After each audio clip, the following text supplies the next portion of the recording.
Good evening, and welcome to the Miracle of Prosperity. I'm your host, Reverend Jim Webb, author of the book The Soul of Prosperity, as well as several others, including Prosperity from A to Z, The 30 P's of Prosperity, and Create Your Self-Manifesting Vision Board. It's an honor and pleasure to be here tonight, where we work with all types of prosperity. We look at professional prosperity, where you have a wonderful job with a wonderful pay, where you offer a wonderful service in a wonderful way. We look at relationship prosperity, where your relationships are sources of support and inspiration and are no longer challenges or conflicts for you. We look, of course, at logistical prosperity, where your life works well and easily and is less of a struggle. And we look at financial prosperity, where you have more than enough financial resources to spare and to share. And finances are no longer a source of worry, but indicative of the flow of infinite energy to you and through you. And lastly, and of course, we look at spiritual prosperity, where it all begins with a deep sense of inner peace, a sense of awareness of love's presence and love flowing through you, and that love outpicturing in your life in all the ways that prosperity would show up for you.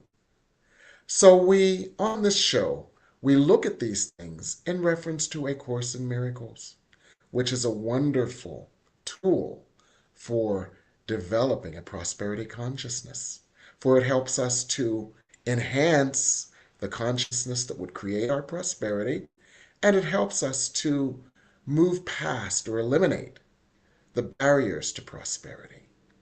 And so tonight we're going to talk about one of the things that we may have seen as a barrier to prosperity, but can actually be prosperity or an opportunity for prosperity hidden in plain sight. We're going to look at rejection. And so the question in my title is rejection. Is it or could it be prosperity hidden in plain sight? Now, you rarely hear rejection and prosperity mentioned in the same sentence. The two seem like oil and water. It would seem that they don't match. But what if rejection was a catalyst for more prosperity? And how can we use rejection as a catalyst for more prosperity? That's one of the many topics we're going to discuss tonight. And we're going to discuss it with Henry Harris, Brother Henry Harris of the Brother Henry Harris Show, and one of our favorite guests. He's got a new book coming out. His new book is called The Sting of Rejection, and it is being launched on January 4th. Is that correct, Brother Yes, Henry? yes, sir. Yes, and we're so looking forward to it. So, why don't you tell us about your book, The Sting of Rejection, so that we can understand your book and how rejection can be a catalyst or a springboard for more prosperity? The Sting of Rejection is a book that I believe that will help people who deal with rejection. It is a Mhm, pain that is unimaginable. mhm, It is something that we all deal with, and and also rejection comes. It's one word, but rejection comes in many forms. Maybe you were excommunicated out of a religious establishment. You were rejected in that way, and you thought they were your friends, and they walked away from you. They didn't want to deal with you anymore. Maybe it was someone who has that you had a great friendship with, and they disassociated themselves from you. Maybe you went through a divorce. There are a variety of ways and reasons why one goes through rejection. But and while it may be painful, I think it's important that people should know that there is a sense of hope. You Mm-hmm. may not feel like there's hope, but there is a sense of hope and peace and tranquility and all the wonderful things that comes with healing. Healing itself can be painful because chapter one we talk about the root of rejection, and that was the Mm-hmm. hardest chapter for me to write, by the way, because I had to go to the root, which was my childhood, because a lot of the rejection I had experienced came from my Mm-hmm. childhood. So I think the whole Mm-hmm. emphasis of the book is to help people to look inside of themselves. And as you look inside of yourselves internally, I think Mm-hmm. that's where you can start getting some healing in those areas where we may be struggling as it relates to rejection. So, in other words, rejection calls out the need for healing, and healing can be a way to allow more prosperity. Would that be a way to look at it? Yes, sir. Okay, okay. I like that, and that is so helpful. A Course in Miracles, the whole premise of A Course in Miracles is let me see this differently. Hmm. Now, when we think of the word rejection, we automatically we flinch because we recall subconsciously all the rejections that we've experienced in our lives, from some of the most crushing rejections, like getting rejected from a job that they already told you had, or some of the more mundane rejections, such as somebody picking up their yoga mat and moving somewhere else when you put your yoga mat down near them, that you perceive as rejection. And no matter what, our task is to say, how can I heal from this? And A Course in Miracles says, let me see this differently. So often, I think of rejection as spiritual redirection. You're not being rejected, either you or somebody is being redirected, or you're being redirected, or something is being redirected. And that is one of the ways that I take comfort out of rejection, in that if something is being redirected, there is a spiritual presence, a spiritual power greater than me that can see around corners that I can't. As A Course in Miracles says, all things past, present, and to be are gently planned by the one that would lead you home. And so I think rejection, I could take it personally, but as the Four Agreement says, don't take it personally. It's the universe redirecting you, or redirecting someone somewhere else. And as Shay says, it could be for your protection. What do you think of that, Brother Henry? I think that's very powerful. Rejection can be protection. Um, I believe in that old saying that says sometimes rejection is a blessing in disguise. You Mm-hmm. know, a lot of times when you think of the word rejection, you think of something bad. They rejected me. Yes. They turned me Mm-hmm. down. They didn't accept me.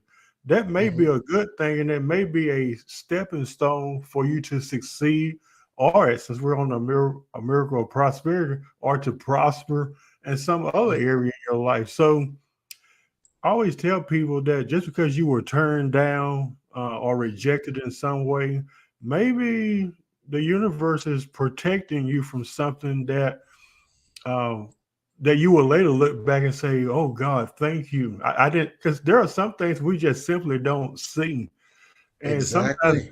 sometimes it's not always good to accept every invite. Sometimes it's not always Mm-hmm. good to connect with certain people. Maybe God is protecting us from something that we ourselves may be blind to. So I agree with Shay. I think rejection can be protection. And like I said, sometimes we think of the word rejection, we see it as a bad thing. But I Mm-hmm. think there is some positive aspects to rejection as well. Yes. Absolutely. And I'm going to share a story that I've shared with few, and certainly haven't shared on a national platform before, of how rejection or redirection can be protection. When I graduated in college in 1982, I had a job lined up with AT&T in Philadelphia, where I went to undergrad, and I had scored the highest in the company's history on what they called the assessment for assessing my abilities to do the job. And they were just amazed that I scored so high. And so the job was all lined up. I was all ready to start. And then, about a week before, they said, "We're moving you to Cleveland, Ohio." And it turns out that one of the vice president's sons, who hadn't been able to land a job, won a job with the company, and they gave him my position and moved me out to Ohio. I was devastated, but Spirit could see around corners that I can't, because I mentioned the date. It was the summer of 1982.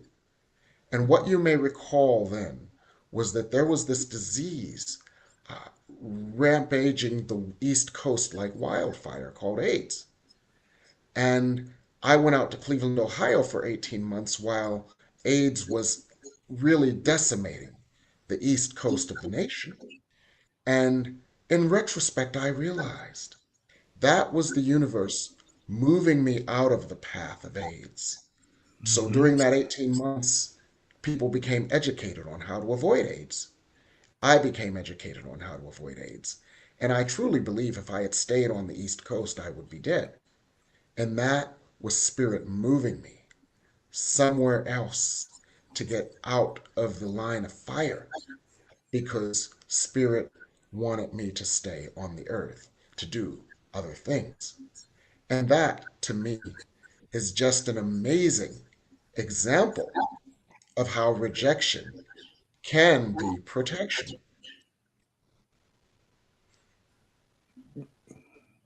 And so that taught me a lot. That taught me to trust that there was a bigger hand in the universe. And with that, we're going to go to break. We have some technical issues to address. So we're going to go to break, and we'll be back here on the New Thought Media Network.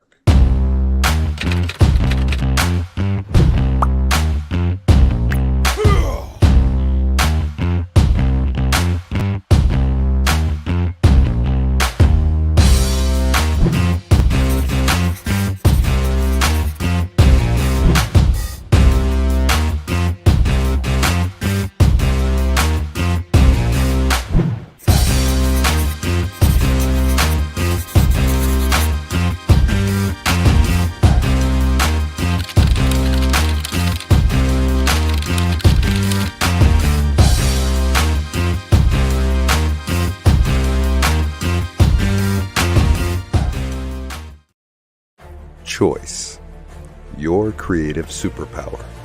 We have the power to manifest as we dedicate attention to our thoughts, but often miss opportunity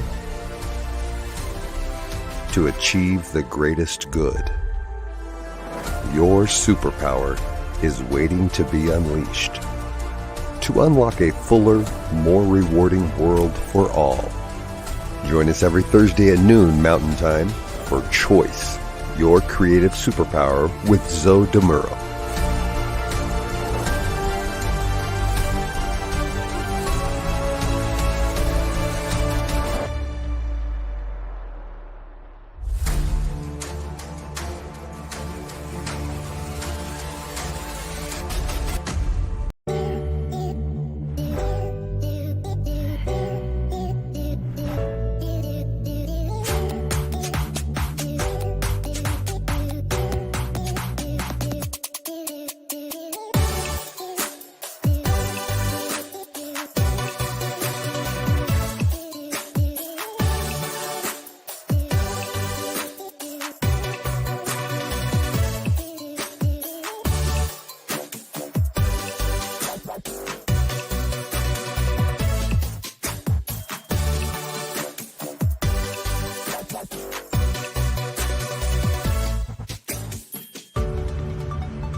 And we're back here on the New Thought Media Network with the Miracle of Prosperity and my special guest, Brother Henry Harris. We're so glad you're here to speak about your new book, The Sting of Rejection, and how rejection can be a catalyst for growth. So let's talk about that a little bit more, and we may have some questions from the audience on this as we talk. So, audience, if you've got any questions, feel free to put your questions in the chat, and we can see them in the comments on the bottom of the screen. So, Henry, tell us a little bit more about how people can grow from the sting of rejection. I believe we grow from the sting of rejection is by realizing that you're not defined by rejection. Oftentimes when you go through rejection, um, you feel like you're alone. You feel like you're isolated. Um, you feel like no one is there. Mm-hmm. And that is a very unpleasant place to be. But Mm-hmm. oftentimes, if you look at other people's growth and you see, you know what, they're growing and they went through rejection and they went through trials and challenges in their life, uh, it can give you an encouragement that this thing may not be permanent. I may be Mm-hmm. experiencing rejection, but I am not rejection. I may be Mm. experiencing isolation, but I am not isolation. I may be experiencing these things, but I am not these things. But I believe if you don't get a hold of rejection, and I'm saying you, but I'm also referring to myself. If a Yes. person doesn't get a hold of rejection, rejection will most certainly get a hold of you. Earlier we was Yes. talking about how rejection is protection, but Mm-hmm. also rejection is projection as well. Tell us about And that, Brother Henry. what I mean by rejection is projection. Mm-hmm. I'm getting my words all mixed up. What I mean by rejection is projection is that when you don't get a hold of rejection, you will start to perceive everyone Mm-hmm. else through the lens of your past rejection. I'll give Okay. you I'll give you an example. If you let's say, Reverend Jim, you were in a relationship with someone, you're in a brand new relationship, but you Mm-hmm. haven't dealt with the rejection from your past relationships. And speaking from my Mm-hmm. own personal experience, if I don't get healing from that or start the process of healing, or as you Mm-hmm. mentioned, growing, Mm-hmm. I can easily project that onto the new individual. Watch this, who never hurt me, who never rejected me, but because Mm-hmm. I didn't get a hold of that in the past, I am now bringing that into my next phase. Well, that's a new marriage, a new relationship, business Mm-hmm. deal, because I have not dealt with the rejection from the past. Also, call it perceived rejection. Rejection. Perceived just Yes. means perception. Mm-hmm. There may be people that's watching right now that may be Mm-hmm. saying they don't like me, they don't Mm-hmm. validate me, they don't accept me, they don't approve of me. Well, it may not Mm-hmm. be as much as they as it is you. Yeah. You may But be interpreting what they're yeah, saying or doing as rejection because you're seeing everything through that lens, and they may not be thinking about that at all. yeah, Okay. and like I said, it's something I had to deal with in my own life. Mm-hmm. They don't like me. People Uh-huh. who people who operate in this way, they're living their lives from the outside in. Mm. Because if you live your life from the inside out, you'll revert that and say, do I even like who I am? Do I have Mm. low self esteem? Do I Mm-hmm. accept me? Do I approve of me? And let me tell you Yes. something, when you can look at yourself in the mirror in the absence of what anybody else thinks, feels, or says about you, and you can still Mm-hmm. look at yourself in the mirror and say, in the midst of my rejection, in the midst of being told no, in the midst of not being validated by the world and by people, and you can still love all of you, that is Mm-hmm. the most greatest experience one can ever receive. Okay. Wonderful. In other words, lean not on the world's understanding of you, lean on your own. Yeah. and get that innate understanding of you as holy, beloved, innocent, whole, and perfect as God created you.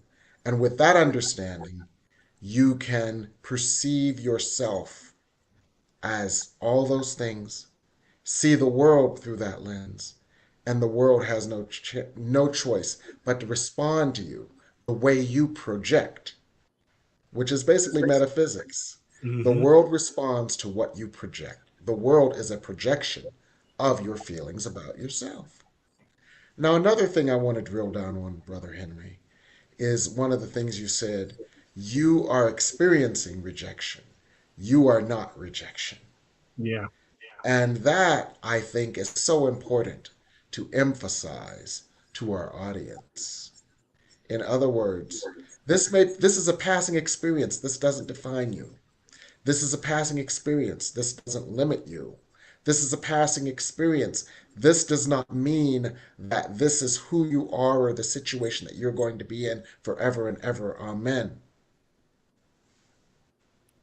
Yeah. And so how do we deal with rejection? How do we not let rejection take over our minds? How do we not let rejection take over our minds?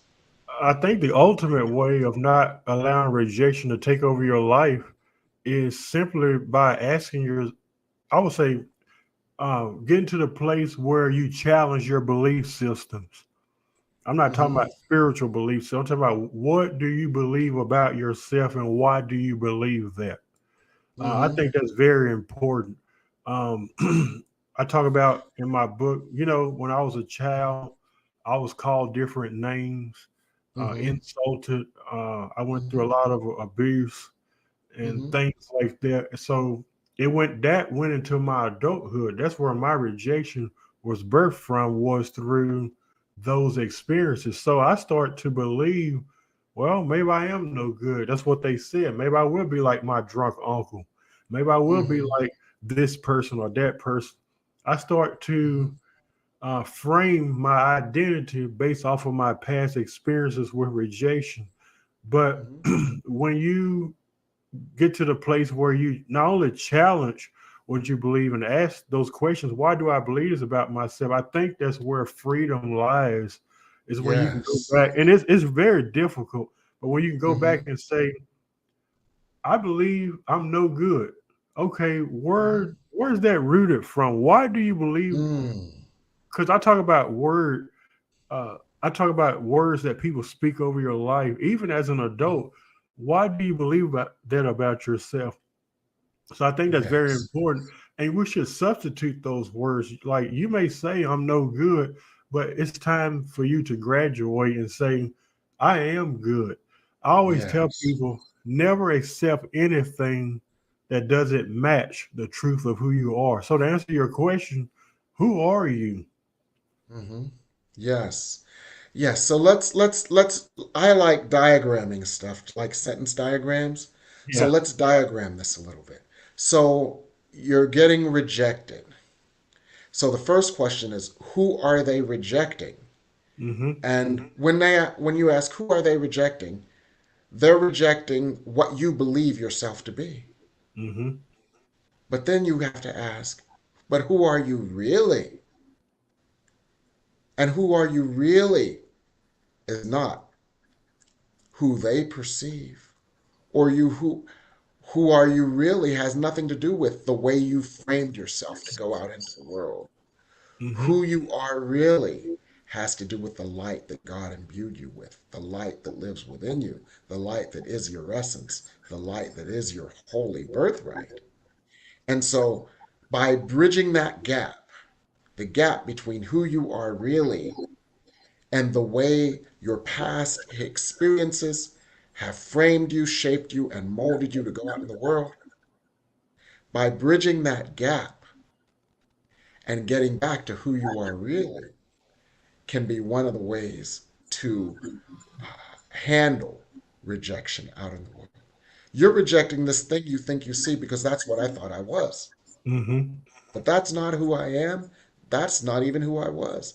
I am now, and I have always been the holy, innocent, beloved, perfect.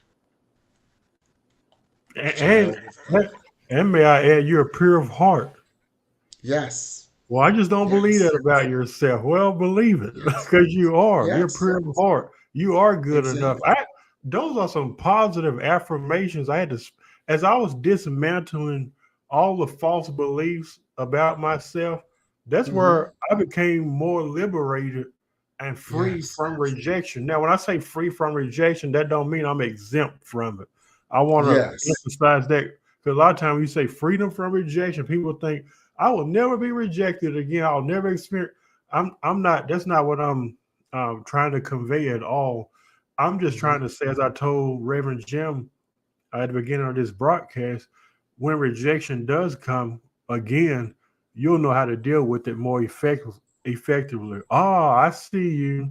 I dealt with you before. I'll know how to deal with Yes. you now. And it won't sting. It's like, Yeah, oh, it won't be. It won't. rejection. You've got a problem. Yeah, Oh, you're rejecting me? You've got a problem because you yeah, can't stand the holy beloved of God. yeah, yeah. Okay. Okay. That helps me understand. Now, Reverend Jane mentioned that she felt rejected by her family, and that was a catalyst for all of her spiritual growth and healing. Do you have any other guidance for people who have felt rejected by their family? Now, she also said it inspired her to be on her spiritual path and realize that that was her projecting her insecurities out into the world. Do you have any other guidance for people who have felt rejected by their families, Brother Henry? It's one thing to be rejected by a friend. It's Mm-hmm. another thing to be rejected by a coworker. It's Mm-hmm. another thing to be rejected by someone you run into at Sears or Walmart Mm. or some acquaintance that we may meet in this realm of existence that we call Earth. But it's Mm-hmm. another thing to be rejected by those that we call family.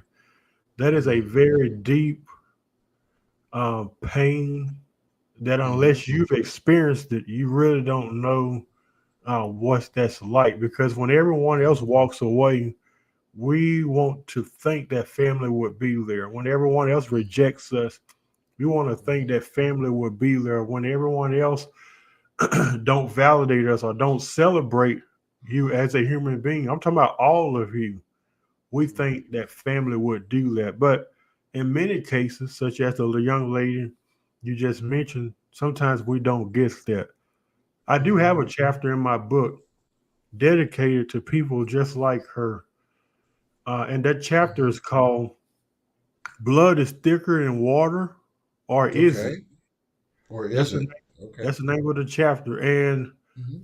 people say it all the time. Well, blood is thicker than water, which insinuates that family's gonna be there for you, and that is true in some cases. But I'm Mm-hmm. looking I'm looking from the other side of the fence, though, at the people on the other side who don't have family or whose Mm-hmm. family rejected them. What's Mm-hmm. their perception of that? Is Yes. blood thicker than water?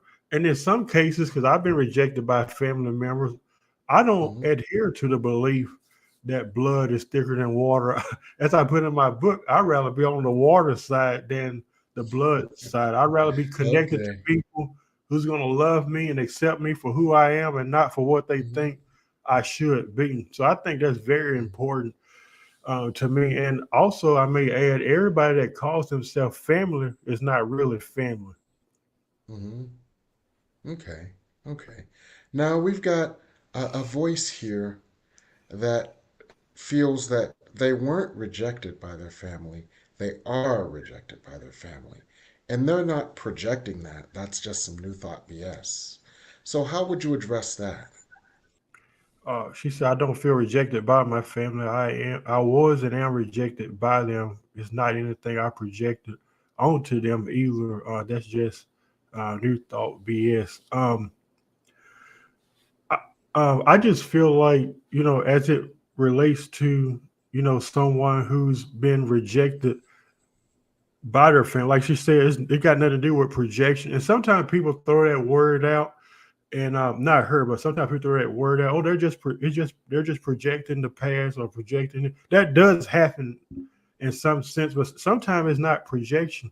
sometimes it's a real experience that that individual is going through. I think there is help and hope for Hmm. people like that as well.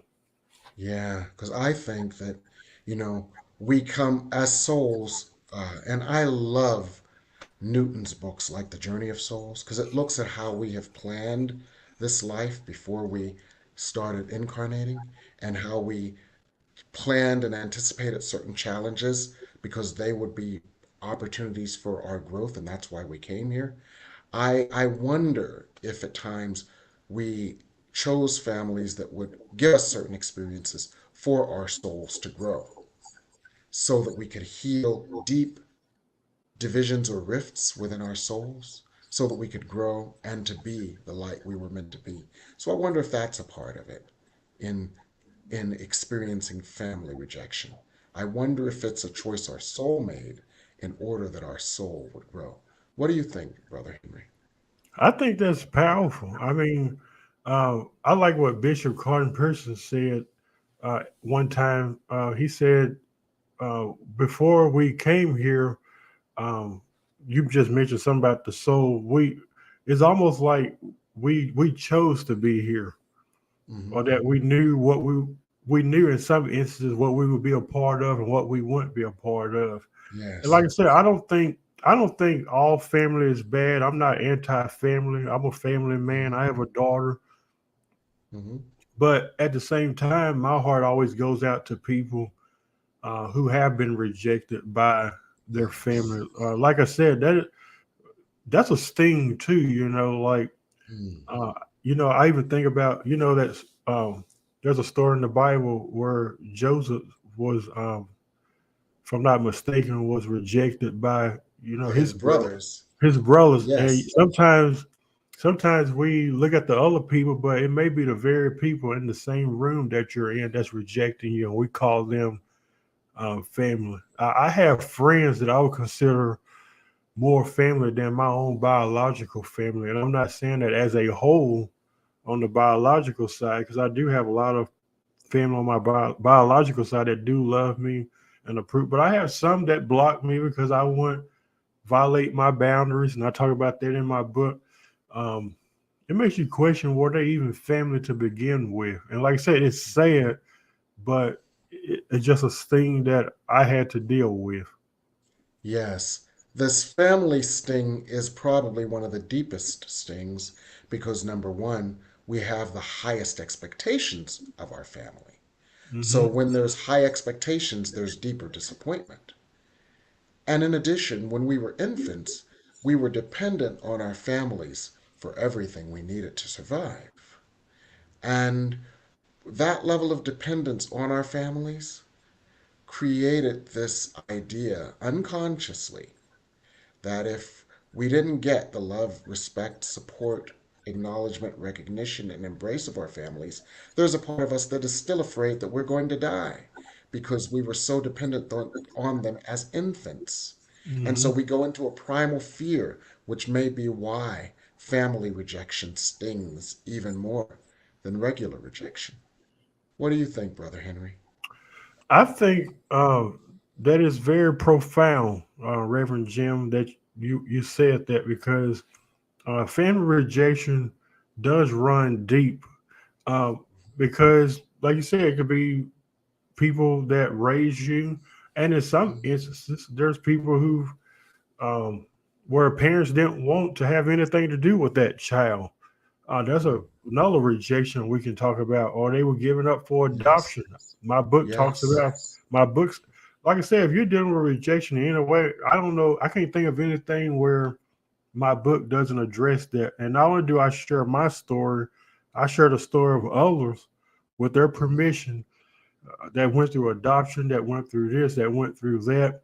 As family rejection, I know a young lady that's really excited with such anticipation to receive the book, because she says my family has always rejected me because I won't be a part of the church that they want me to, or I don't live Mm-hmm. my life the way they think I should, and her family Mm-hmm. don't want to have nothing to do with her. There Mm-hmm. may be people, in the I have friends in the LGBT community that have been rejected and dehumanized and pushed to the side and felt unloved.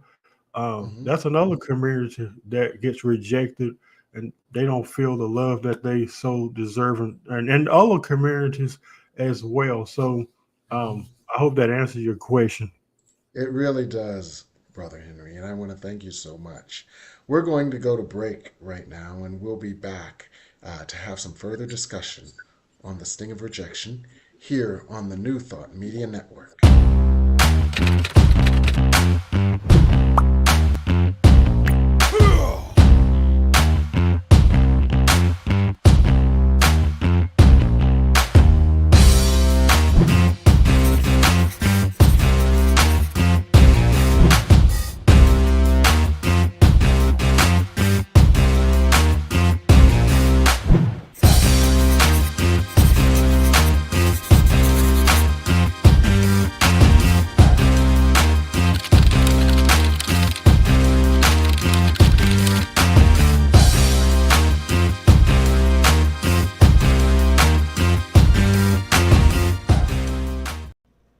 Please help us say thank you to our organizational sponsors, including the Hepperlin Foundation, Affiliated New Thought Network, International New Thought Alliance, Science of Mind Archives and Library Foundation, Center for Spiritual Living Denver, Center for Spiritual Living Midtown, New Thought Philadelphia, Planned Happiness Institute, Summit Center for Spiritual Living, One Heart Retreats, Center for Spiritual Living on the Lake, Unity Spiritual Center, Kitchener, Om Center for Spiritual Living, La Mesa, Satya Center, Center for Spiritual Living, North Jersey, Unity of Savannah, and Center for Spiritual Living, Seattle, as well as all of our individual donors.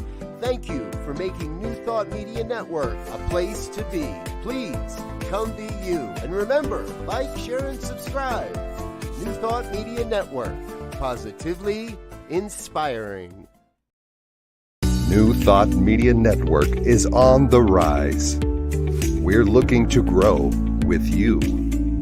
Do you have technical media experience or perhaps a desire to learn?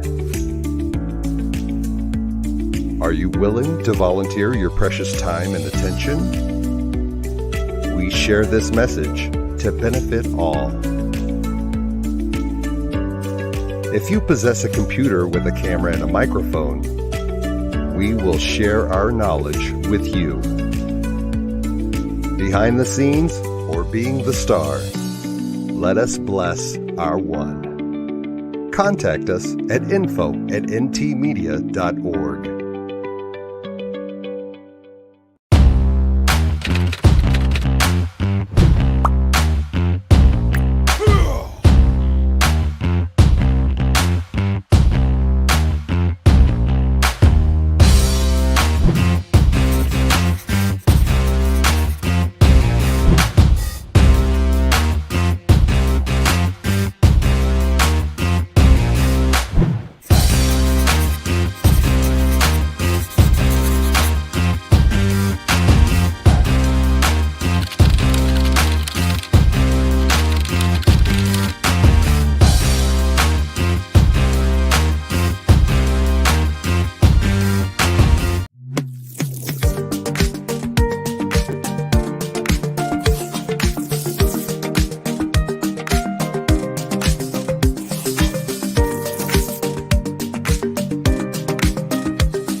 And we're back here on The Miracle of Prosperity with Henry Harris, author of the book, The Sting of Rejection. So, Henry, I am so looking forward to your book, which releases in January of 2024. What final advice would you offer people on how they can handle and heal from rejection? I think the final advice I would give a person to realize that um, as I said earlier, rejection doesn't define who you are. Mm-hmm. Sometimes it may appear that rejection is bigger than life. And also, as it relates to healing, you don't get healed overnight. When it comes to rejection, because Mm-hmm. rejection comes in many forms, as I said earlier, but the wound of rejection runs deep, depending on the situation and the event, Mm-hmm. what that person is encountering in their life. I believe just as well as there is rejection, there can be hope as well. So I feel like that's where it starts at, is Mm-hmm. looking inside of yourself, asking yourself what you believe about yourself, realizing that no one is exempt from pain and from Mm-hmm. loss and hurt. Mm-hmm. But also, we're not defined by those things either. And I think that's the biggest part for me, because I always thought that I was the things that people were calling me.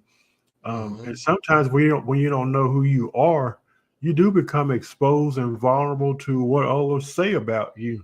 We start to believe those things. So that's my encouragement to those that's watching now, is that whatever lie that you believe about yourself, that you're no good, that you're not pure of heart, that you're not amazing, that you're not a beautiful person, ask yourself, where does that come from? Start to reevaluate your mind. I think somebody asked the question about their mind as it relates to rejection. Renew your mind. Um, clear your mind. Do some meditation. Start believing the right things about you. And the only way you can believe the right things about you is to get rid of all the wrong things you believe about yourself. Yes. I And the, do a and the lot of church counseling. and the church said, "Amen." And the church said amen.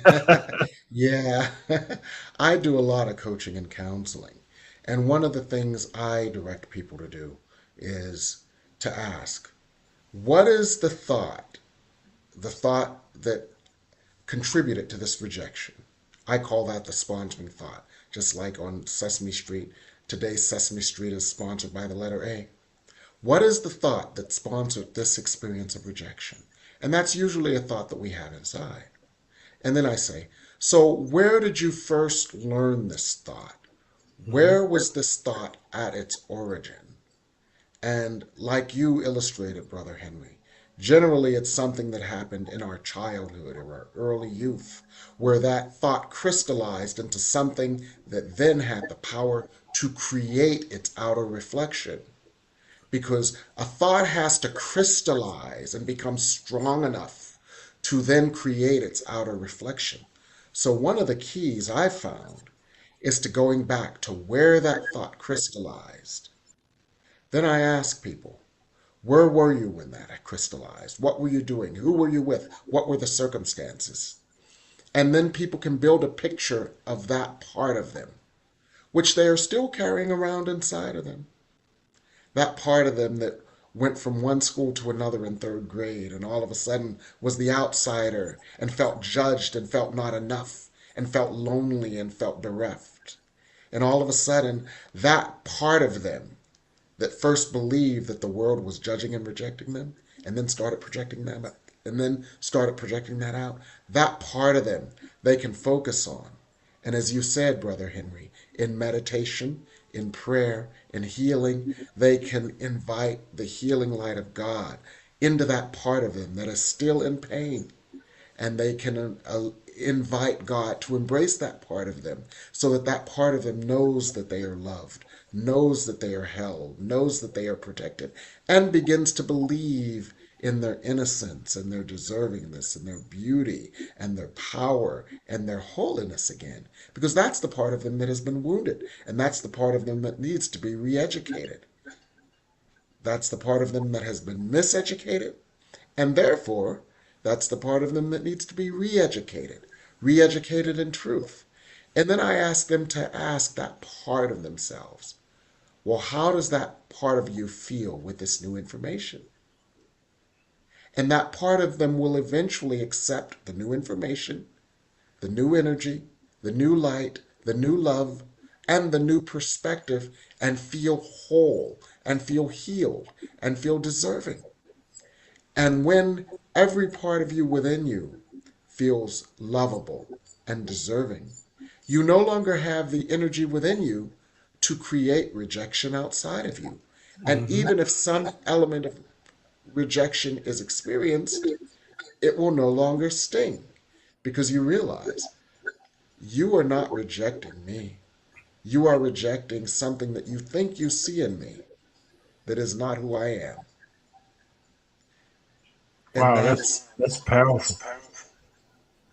so I'm so looking forward to your book, The Sting of Rejection, out on January 4th. So I can guess that's what you're working on. Tell us about some of your activities in promoting the book prior to its release, because I imagine that's a large part of what you're working on right now. Oh yeah, I'm really excited about the release of The Sting of Rejection, which is my second book, by the way. My first book, Facing Our Wounds, did very well. That came out in 2021, I believe. And Yes, we I did loved it. I have my copy right over here. a well, well, thank you so much. And I'd like to encourage everyone that's watching that at 6 p.m. January the 4th, we'll be doing a lunch party.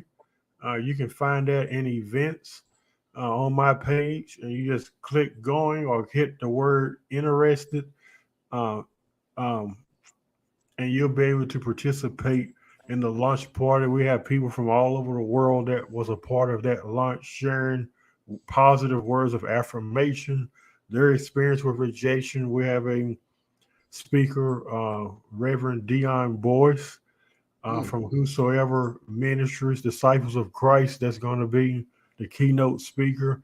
It's going to be a Hmm. great. I have Dino Carcinoxus, who's a famous pianist. Many of Hmm. you probably seen him on TBN. We have a lot of musical guests. It's going to be like the BET uh, celebration. And the night Yes. before, the third, we just did this. We're doing a pre-lunch celebration, which is just going to be my friend Mandy Lee. Hmm. She's going to be just giving some words of encouragement, promoting the event for that Hmm. night, for the following night. Kind of like, like when you watch the Super Bowl, you got like a pre. It's the tailgate party before the Super Yeah, Bowl. yeah. Okay. So, yeah. So Okay. that'll be Okay. that. That'll be that night. And then on the following night, January 4th, will be the lunch.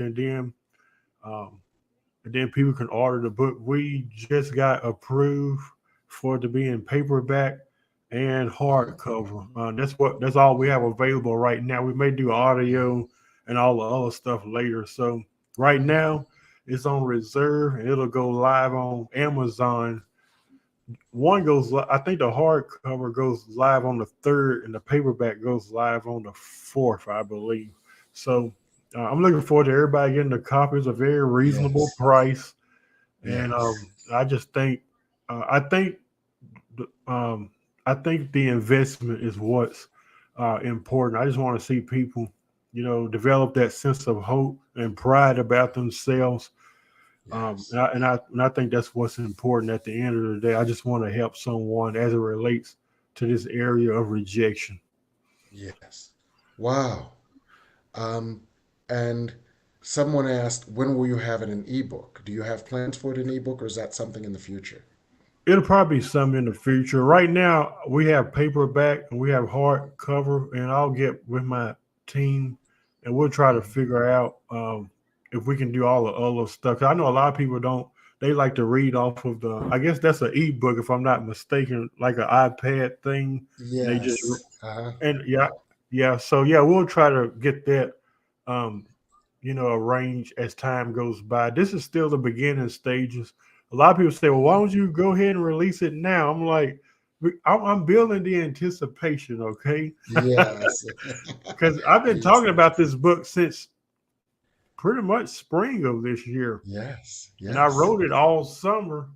And Yes. then I said, I'm just gonna wait to January. It's a new year, it's a fresh start. Yes. What a better way to deal with it. Not saying don't deal with it now, but what a Mhm. better way to come into 2024. Like, you know what? I dealt with rejection all this year.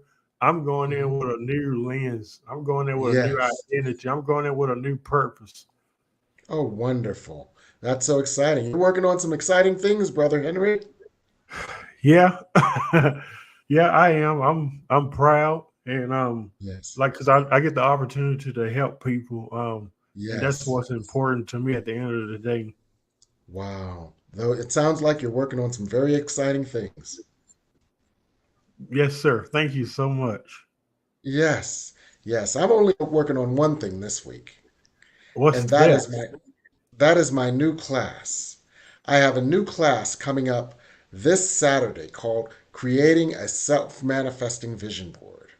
Now, people always ask me, what's the difference between a self-manifesting vision board and a vision board that I do on January 1st and by January 12th it's already in my closet collecting dust?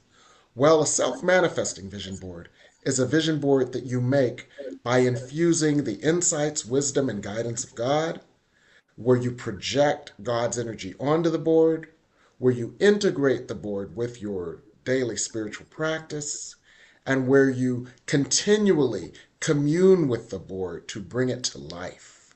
And so I'm going to teach all of that and so much more in this 4 hour seminar on Saturday, not January 9th, Saturday, December 9th, from 1 to 5 p.m.